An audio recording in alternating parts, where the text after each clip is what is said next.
దేవుళ్ళ దేవతల పేర్లకు అపారమైన శక్తి ఉంటుందట. మీరు నమ్ముకున్న ఏ దేవుడైనా సరే క్రమం తప్పకుండా జపించేవారు సకల పాపాల నుంచి విముక్తి పొందుతారట. కానీ దేవుళ్ళ టాటిలు శరీరంపై వేయించుకోవడం వల్ల కొందరికి మంచి జరిగితే మరికొందరికి చెడు జరిగే ఛాన్స్ ఎక్కువ. అందువల్ల అసలే దేవుళ్ళు దేవతల పేర్లు ఫోటోలు పచ్చబొట్లు వేసుకోకూడదట. అలా వేసుకోవడం వల్ల పచ్చబొట్లు కూడా అపవిత్రంగా మారతాయి.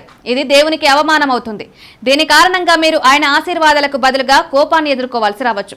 పచ్చబొట్టు వేసుకున్న వ్యక్తి స్నానం చేసినప్పుడు ఆ నీరు అదే పచ్చబొట్టు మీద ఉండి అతని పాదాల్లోకి ప్రవహిస్తుంది. ఇది ఆ పేరుకు అవమానం అవుతుంది. అలాగే పచ్చబొట్టు వేయించుకున్న వ్యక్తి పాపం చేసిన వాడవుతాడు. రోజంతా మనం అపవిత్రమైనవిగా భావించే కొన్ని విషయాలు కూడా చాలానే ఉంటాయి. ముఖ్యంగా దేవుళ్ళు దేవతల ఫోటోలు వారి పేర్లు శరీరంలో ఏ భాగంపైనైనా పచ్చబొట్టు వేయించుకోవడం అసలే మంచిది కాదంటున్నారు. శరీరంపై దేవుని ఫోటోలు పచ్చబొట్టు వేయించుకోవడం వల్ల చాలా నష్టాలు కలుగుతాయట. ఇలా చేయడం వల్ల మీరు పాపం చేసిన వారు కూడా అవుతుంటారంటున్నారు. పచ్చబొట్లు కాకుండా మెహందీలో పొరపాటున దేవుడి చిత్రాన్ని వేయించుకోకూడదట.